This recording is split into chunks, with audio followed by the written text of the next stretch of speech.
नमस्कार। संधान में आप सबका हार्दिक स्वागत है।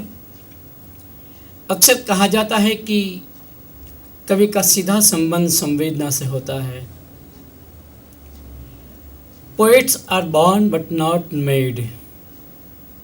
लेकिन आज हम जिस कवि को लेकर आए हैं वे अपना एक ऐसा रास्ता बनाकर आया है जो पाठकों के लिए, श्रोताओं के लिए और भावुक हृदय वालों के लिए एक प्रश्न खड़ा करता है।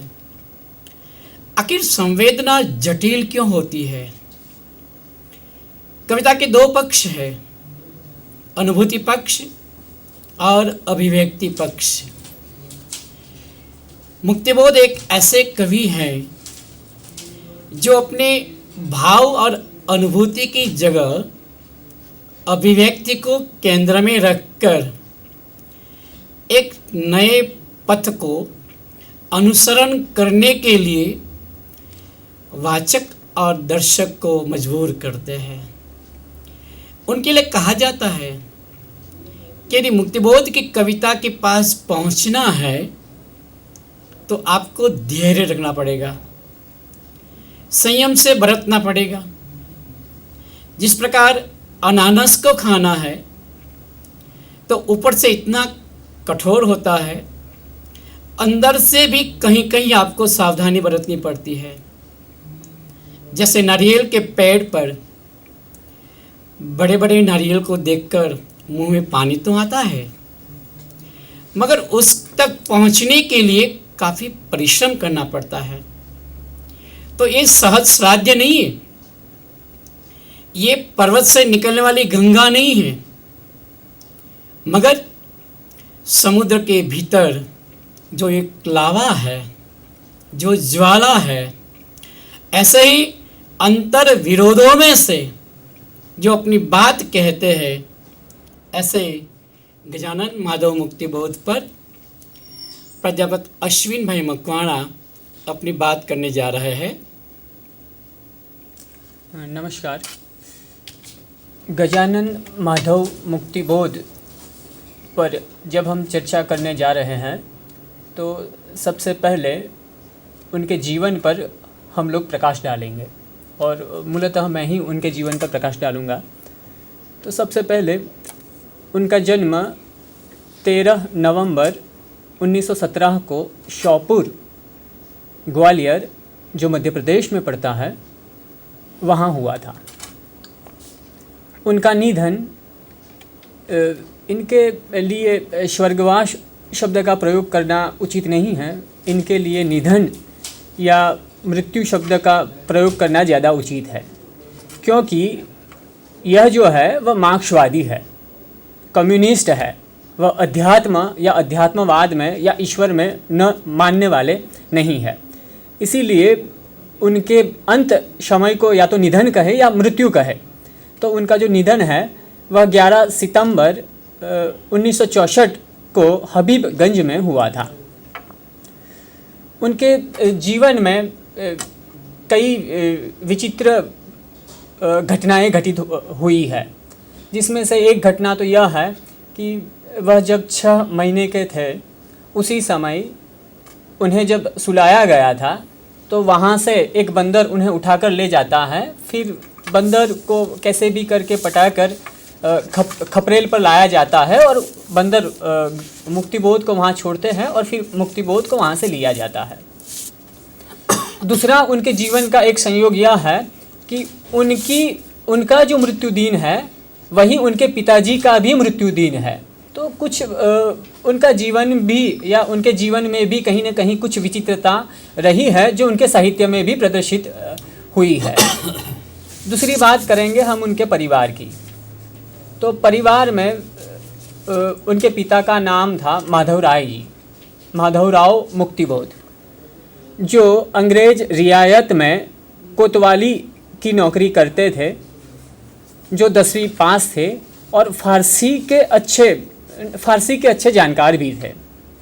उनकी माता का नाम है पार्वती बाई, वह भी उस ज़माने में 6ठी कक्षा पास थी और प्रेमचंद के साहित्य से ज़्यादा लगाव था। खुद मुक्तिबोध ने यह कहा है कि माता जब प्रेमचंद की कहानियाँ हमें सुनाती थी तब उनकी आंखों से आंसू टपक पड़ते थे। दूसरी एक जगह पर मुक्तिबोध ने अपनी माता के संदर्भ में यह कहा है कि प्रेमचंद से अलग मैं अपनी माता की कल्पना कर ही नहीं सकता।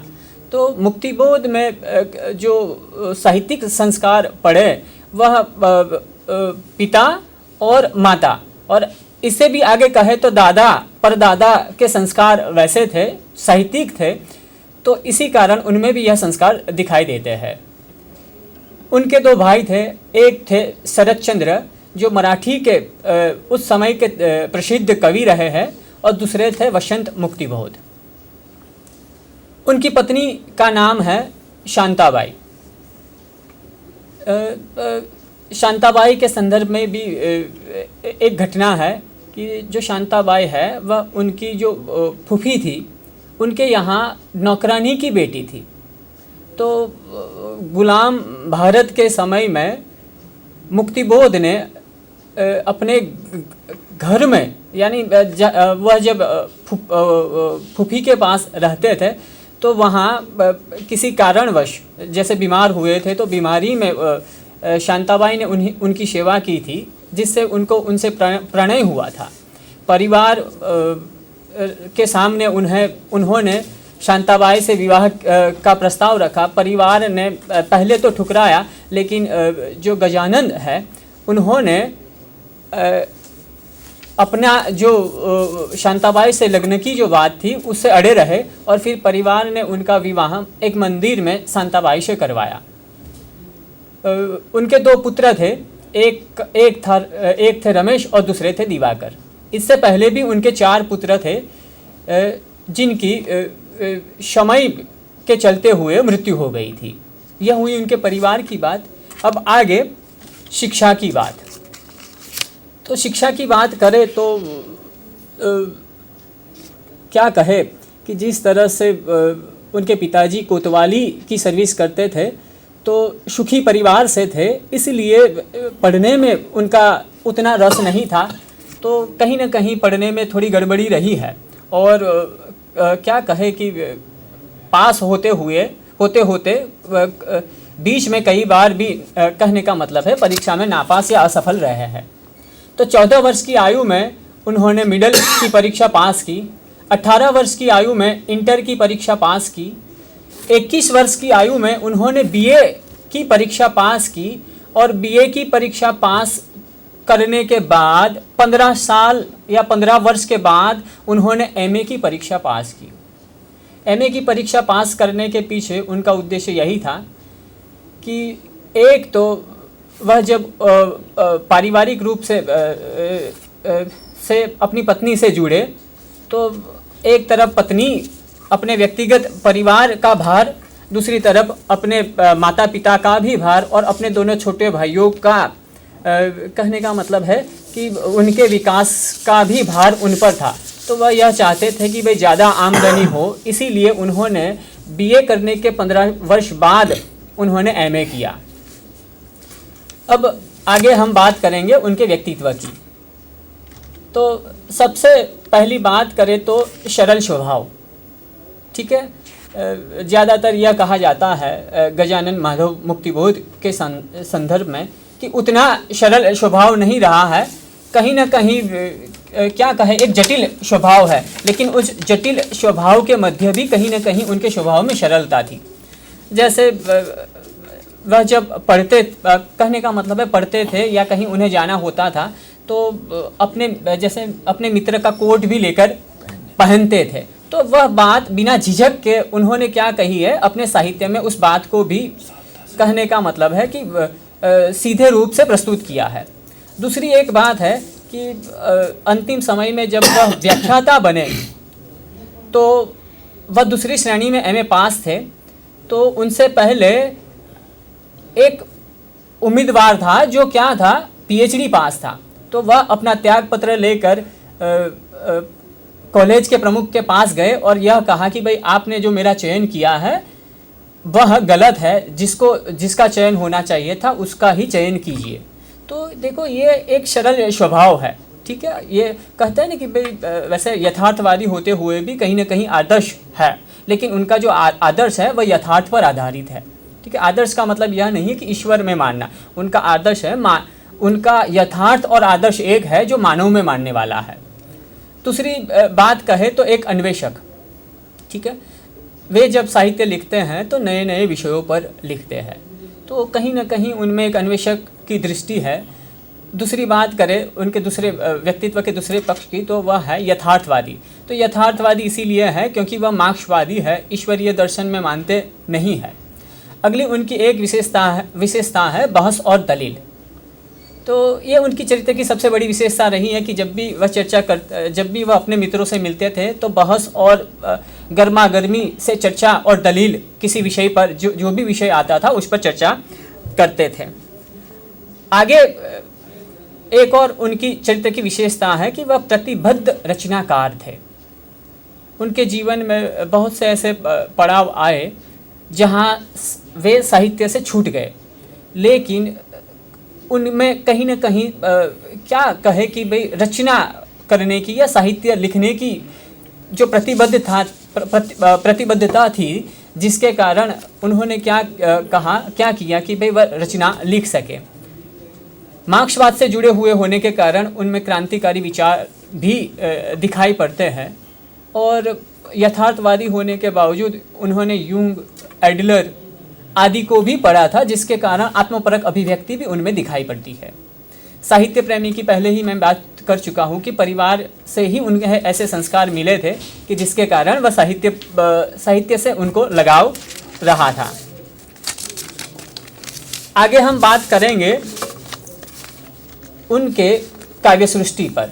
तो सबसे पहले उनके कविता संग्रह, तो उनके दो कविता संग्रह है। एक तो है चांद का मुंह टेढ़ा जो 1964 में प्रकाशित हुआ था, और दूसरा है बुरी बुरी खाक धूल जो 1980 में प्रकाशित हुआ था। सबसे बड़ी विडंबना उनके जीवन की यह रही कि वह जब तक जीवित रहे तब तक उनका एक भी पुस्तक प्रकाशित नहीं हुआ था। आगे बात करें उनकी लंबी कविताओं पर, तो लंबी कविताओं में एक तो उनकी लंबी कविताओं में है अंधेरे में, दूसरी है एक अंतर कथा, तीसरी है कहने दो उन्हें जो यह कहते हैं, आगे है ब्रह्म राक्षस, भूल गलती, दिमागी गुहांधकार। ये कहीं ना कहीं एक आधुनिक युग की जो नया काव्य रूप था लंबी कविता। इससे पहले हम लोग जैसे देखते हैं तो कहीं ना कहीं खंड काव्य, महाकाव्य का रूप मिलता है, लेकिन आधुनिक समय में समय की पाबंदी के कारण काव्य का जो रूप है वह छोटा होता जाता है और एक लंबी कविता का दौर आता है, और इसमें मुक्तिबोध का बहुत बड़ा योगदान रहा है। आगे बात करेंगे उनके कहानी संग्रह पर, तो काठ का सपना, विपात्र, सतह से उठता आदमी, ये उनके कहानी संग्रह है। आगे हम बात करेंगे उनके समीक्षात्मक ग्रंथों की, तो कामायनी एक पुनर्विचार, नई कविता का आत्मसंघर्ष, साहित्य का सौंदर्य शास्त्र, समीक्षा की समस्याएं, एक साहित्य की डायरी, भारत इतिहास और संस्कृति। जो अंतिम उनका ग्रंथ है भारत इतिहास और संस्कृति, वह उस समय बड़ा विवादास्पद रहा था।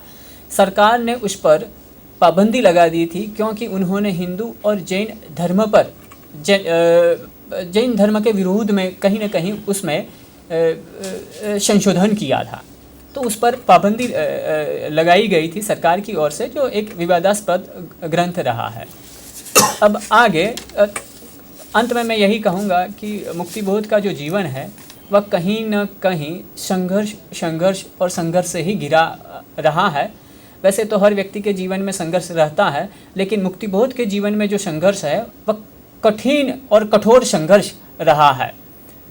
आगे मुक्तिबोध की काव्यगत विशेषताओं पर डॉक्टर धीरज वनकर प्रकाश डालेंगे। डॉक्टर धीरज वनकर। नमस्कार। जैसे कि मित्रों आपने देखा, अश्विन भाई ने जटिल संवेदना के कवि मुक्तिबोध के व्यक्तित्व और कृतित्व को लेकर बहुत अच्छी तरह से अपनी बात को प्रस्तुत किया है। मुक्तिबोध एक ऐसे कवि हैं जिसको समझना अति कठिन काम है। इसके लिए ही कहा गया है कि वो जटिल संवेदना के कवि हैं। करीबन 200 से अधिक कविता लिखने वाले मुक्तिबोध की कविता को केंद्र में रख करके उनके कविता के अंदर से जो कुछ प्रमुख विशेषताएं मुझे नज़र आई है, उस विशेषताओं पर मैं कुछ प्रकाश डालने का प्रयास करूंगा। मुक्तिबोध की काव्य की मुख्य जो प्रवृत्तियां हैं, इसके अंतर्गत आधुनिक भावबोध, परंपरा का विरोध, आधुनिक भावबोध, व्यष्टि से समष्टि, बौद्धिकता, नया सौंदर्यबोध, शोषित जनजीवन, जिसके अंतर्गत नारी और शिशु को मुख्य रूप से लिया गया है, दुख, निराशा, कुंठा, आस्था, सामायिक समस्याओं को मुख्य रूप से लिया गया है। इसके शिल्प विधान की बात जहाँ तक करनी है, उसके अंतर्गत उनकी भाषा, जिसमें शब्द निर्माण, शब्दों के अंतर्गत अन्य भाषाओं के शब्द पर बाद में बात करूँगा, मिथक है, बिंब है, प्रतीक आदि। अब हम उनके काव्यगत विशेषताओं को एक एक विशेषताओं को समझने का नम्र प्रयास मैं करूँगा।